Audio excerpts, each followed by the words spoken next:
Hürmetli vatandaş, bugünkü leksiyalarımızı başlayımız. Leksiyada sizlerge Rosa Washington'dan sözleyimiz. Bugünkü islağa 2021 yıl 7. ayının 11. günü hürmetli vatandaş sakıltıp koydan tünügen bir gün keçirinler vatandaşlarım. Bugün sizlerge sözleydiğin leksiyemiz mundaq. Şundaqla bu leksiya degen vaqtda hazır biz sizlerge sözlep kelip atkan bir xil yölenişlik vaziyeti hazır iki xil vaziyet o'ttirg'i chiqdi. Onun birisi nima desa, O'rta Osiyoning vaziyeti. Yani Amerika Qo'shma Shtatlari Afg'onistondan askar chekindirgandan keyin Jungo Afg'onistonga kiramdi. Afg'onistondan askar chekindirish va yoki Afg'onistonning ichki ishiga qanday ta'sir ko'rsatdi? Xilma-xil gap so'zlar biz boshda degan edik, ehtimol Afg'onistonda ichki urush bo'ladi deyilgan edi. Hozirgacha Xudo saqlasin unda ish yo'q, biroq Jungo Afg'onistonga kiramdi yo'q. Jungo Afg'oniston ishlariga aralashamdi yo'q degan masala hozir kayni o'ttirg'i chiqishga boshladi. Shuningga munosabatlik mavzu mundaq.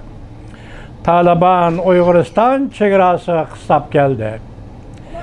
Jungo Rossiya qatorliq davlatlar MOKada qatnab diplomatiya qatlanchiligi boshlandi. Mavzuli xabar 7. ayning 10. kuni Amerika ovozining Xitoy til programmasi e'lon qilindi. Xabar mundaq boshlandi.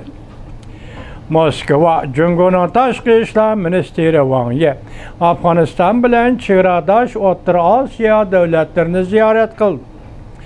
Taliban qurolli kuchlari Jungo Uyg'uriston yani Xinjiang chegarasiga yaqinlab kelgandan keyin Afg'oniston vaziyatining qanday taraqqiy qilishi atrofdagi rayonlarga bevosita ta'sir ko'rsatdi. O'rta Osiyo muhim manfaati bor Rossiya Jungo qatorliq davlatlar diplomatik harakatlarni boshlab Afg'oniston vaziyatining o'zgarishiga taqobil turmoqchi bo'layotdi. Afg'onistonning vaziyati og'irlashdi. Minister Wang Yi Afg'onistonga chegaradosh 3 davlatni ziyorat qildi. Jungo 7. ayning 9. kuni mundaq e'lon qildi. Jungoning tashqi ishlar ministri Wang Yi 7. ayning 12. kunidan 16. kunigacha Turkmaniston, O'zbekiston, Tojikiston qatorliq davlatlarni ziyorat qildi. Wang Yi Shanghai hamkorlik tashkiloti, Tashqi ishlar ministrligi yig'ini hamda Shanghai hamkorlik tashkiloti Afg'oniston aloqa bog'lash guruhining yig'iniga qatnashdi.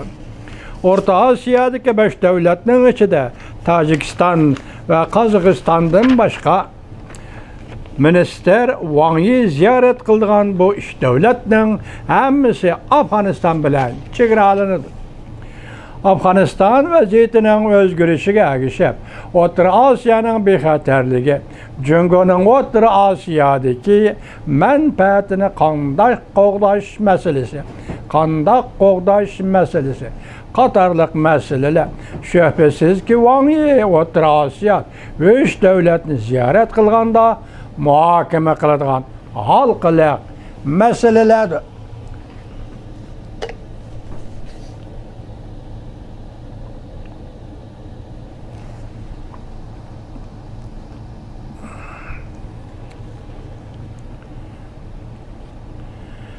Ziyorat qiladigan, muhokama qiladigan xalqaro masalalar. Wang Yi O'rta Osiyoni ziyorat qilishni e'lon qilgan shu kunda Afg'oniston Talibanning vakili Moskvada axborot e'lon qilish yig'inida mundaq ko'rsatdi. Taliban navbatda 85% ma'muriy rayonni egallab bo'ldi. Minister Wang Yi ziyorat qiladigan O'rta Osiyodagi 3 davlatning Tojikistonning Afg'oniston bilan bo'lgan tutash chegaraning uzunligi 1300 kilometr keladi. Texi yengil Tojikiston bilan Afg'oniston chegarasida chorlash elib borgan Rossiya generali Mustaqil Davlatlar Birlashmasining kollektiv bexatarlik mudofaa shartnomasining va tashkilotning shtab boshlig'i Shedurov Rossiya matbuotlarga mundaq ko'rsatdi. Tacikistan ve Afganistan chegarasi navbatda butunlay Taliban kontrol qilib bo'ldi. Demak, 1300 kilometr oraliqdagi ikki davlat chegarasining Afganistan tarafini Taliban kontrol qilib bo'ldi. Tacikistan Mustaqil Davlatlar Birlashmasi kollektiv mudofaa shartnomasida qatnashgan davlat. Rossiyaning 201-diviziyasi navbatda Tacikistonda turibdi. Tacikiston amaldorlari Rossiya yetakchiligidagi kollektiv bexatarlik mudofaa shartnomasi a'zo davlatlar tashkilotining chegara vaziyatiga taqobil turish uchun yordam berishni talab qildi.